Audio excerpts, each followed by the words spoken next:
Yo, what's going on, guys? Welcome back to a brand new video on the second channel. Inside of today's video, we carry on with our let's play, whatever you want to call it, with Warcraft Rumble. So before we jump into the video, I just want to give a huge thank you to Warcraft Rumble for sponsoring today's video and some future videos as well we've got planned with Warcraft Rumble and the guys at Blizzard. So I really appreciate their support with this. So I'm having a ton of fun. So I actually grinded for about 2 hours before I even clicked the record button because I just wanted to learn the game, and I was actually having a lot of fun with it, and time just flew by.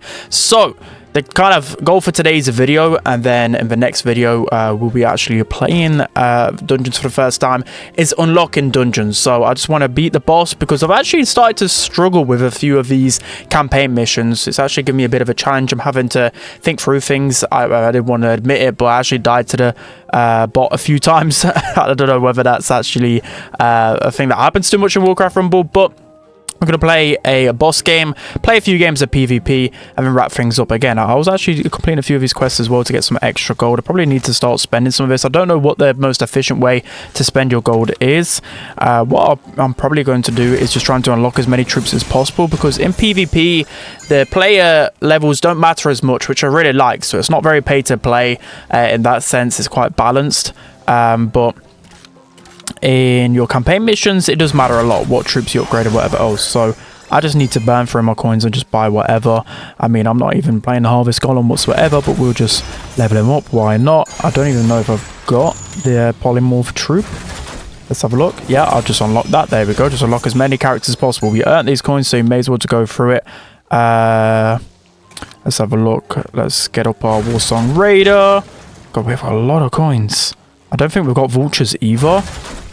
Yeah, another unlocked troop. There we go. Here, I'm just sitting on these coins that I've earned.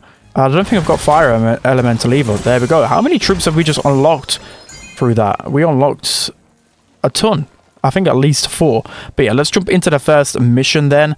I'll see you on the other side. Alright guys, so jumping into the first mission then. It's going to be the boss one, and if we get through this, we actually unlock the dungeon. So it's very important we can lock this in. So definitely there's a lot more strategy than I thought with this game in general. Like, I knew there was going to be a lot of thinking with every single level, but I mean, I guess the first levels are really easy, right? I was like, this piece of cake. What was that? Okay, that was really okay. These are really ripping through and getting a lot of splash damage. Let's just drop the safe pilot on there. I mean, that was a bad play. Again, I'm learning the positioning. Of course, what you need to learn with a game like this is you need to know that every single troop position, it matters, because if you don't get the most value out of it, it just gets taken down like that. That's going to hurt your gold economy in the long run. So I can't ignore this push down the left. I could maybe back up my Molten Giant with BLOODMAGE. Not too sure if he'll get there in time, but I definitely can't ignore this, as I said. So I've got a Prowler here, which could help. I don't think I've got really many troops. There you go, Pyromancer as well, that can deal some good AoE. And like an idiot, I've just placed it below, and it's just gone under the bridge. Yeah, like I said, don't mess up your position, or stuff like that can happen. Alright, I really like the skeleton party because these guys behind, they actually deal some good splash damage, and they actually slow down as well, which is good. My gold economy was awful. How is the boss nearly dead? Was that just like a Molten Giant that just did all of that?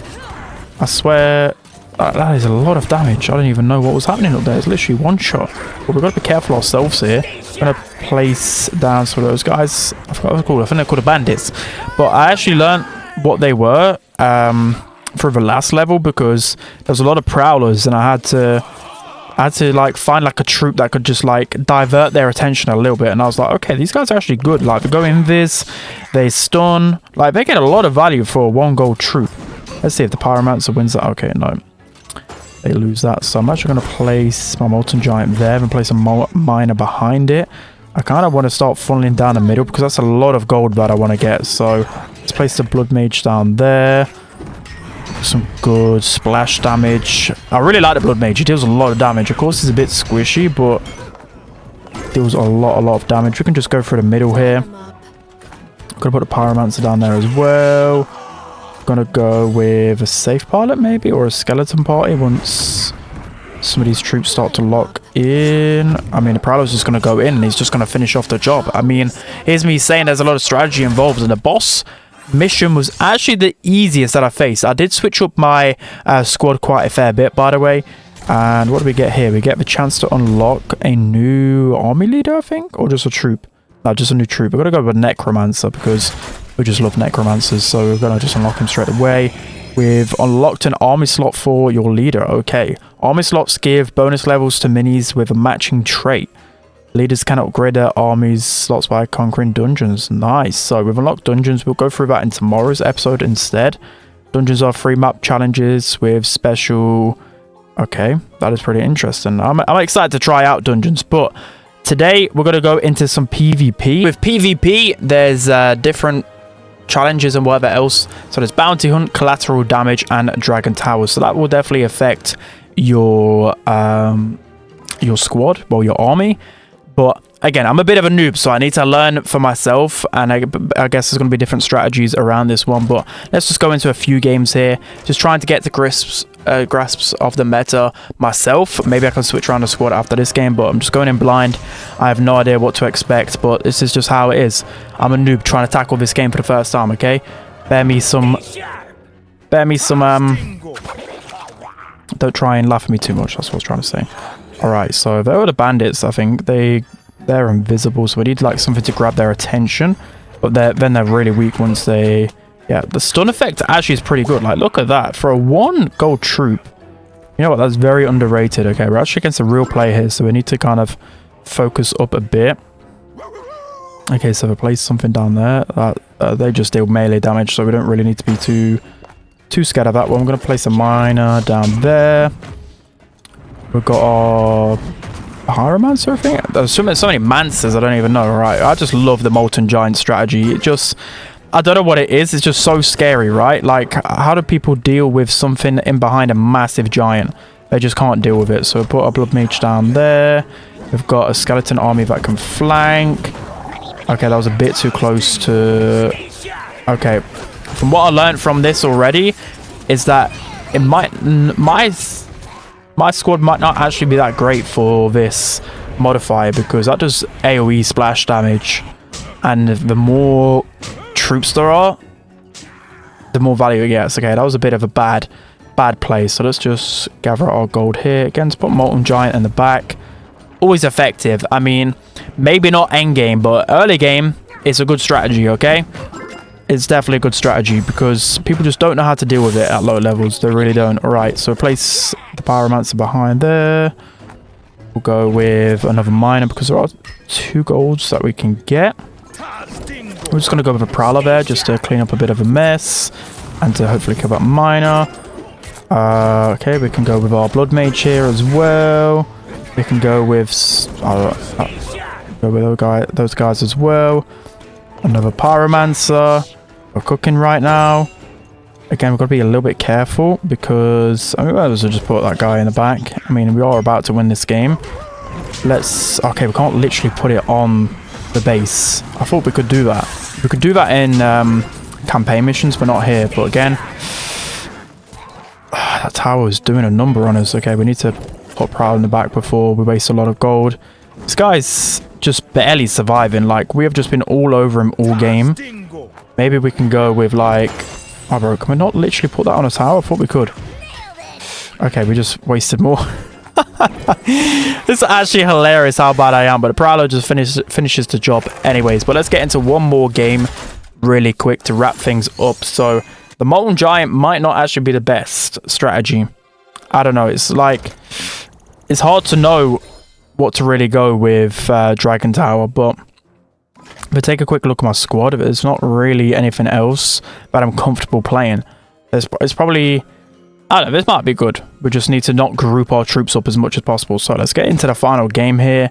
Let me know how you're finding Warcraft Rumble, by the way. Like, I'm genuinely really enjoying it. It's actually a fun, super fun game. And I just love learning new games as well. And I love winning. And we've just won every single game so far. So, a new map. That guy's already placed a troop down that quickly, really. We're just going to place down the bandits. Stun them. Okay, that is good. We'll go for skeleton army behind. I don't know. They didn't really get too much value there. Might need to place down a Prowler. Our tower's getting absolutely ripped apart. Yeah, but what we need to do straight away, get a Blood Mage down there to get some extra golds. That's the first thing you should be looking for. Immediately. Get that gold cooking. We need to defend here as well. So let's just place a Molten Giant to try and soak up some damage. Pyromancer in behind. Oh, they just did a lot of splash damage there. But I think we're okay. So the thing is, though, with those, with that tower, it doesn't actually deal a lot of damage. It's just like AoE, but it trickles. So it can be pretty effective against our sort of squad. So we're going to place Skeleton Army behind whilst the Molten Giant takes down the aggro. Such an effective strategy. So easy. You don't even need a brain cell to understand that. We're going to use Safe Pilot here. Okay, that was completely missed, but I think... Can you get the shot off in time? Nice. Then should be able to kill the miner as well. Okay, we are leaking a lot of gold. We were just watching that interaction too much. I was like, come on, Safe Pilot. You've got to be able to take that down. Okay, we've got another chest here. That's why I like the Prowler as well, because they can just chase after the chest so quickly, and then just, I don't know, they have to always respond to it because it does a lot of damage to the tower. We've got a miner here that's going to get 3 pieces of gold, so we need to make sure we're not leaking right here. Get the Blood Mage in behind that Molten Giant. We may as well just support this push through the middle, to be honest. So let's go with another one here. We're going to go with a Skeleton Army behind it to kill the miner and kill whoever that guy is. Okay, we're getting a lot of value here. We're looking good. Look at the amount of, like, gold trades we're getting. It is really good. So now we can back up the push again with a Molten Giant. We're just destroyed everyone at the moment. Look at this. Effective strategies. Easy peasy. We're just going to put a miner down here to get some more gold. We're going to get another Blood Mage down. That's looking like that tower's going to go down. I was hoping we could maybe get a push going the other side. We may as well just go with this. Get some splash damage. We may as well just go with... Oh no, we can't literally put it directly on there, can we? We'll just spam some more stuff. Try and get another attack going. Just put Skeleton Army. Let's just go away from Safe Pilot. There's just so much like the tower cannot focus. I'm just absolutely destroyed that guy. So that's going to be it for today's video, guys. I really hope you enjoyed that one. Generally really enjoying this game right now, as you can probably tell. Let's see if we actually got anything to unlock. I mean, we're slowly grinding up. Honestly, we're doing really well. Really loving Blood Mage, and I love the fact that he can just lifesteal. That's one of my favorite things about him. So that's going to be it for today's video. I just want to give a huge shout out again to Warcraft Rumble for sponsoring today's video. I really appreciate it. Make sure to check out the game in the description if you haven't already. But that's going to be it. Hope you guys enjoyed. Don't forget to like, comment, and subscribe. And I'll see you guys next time.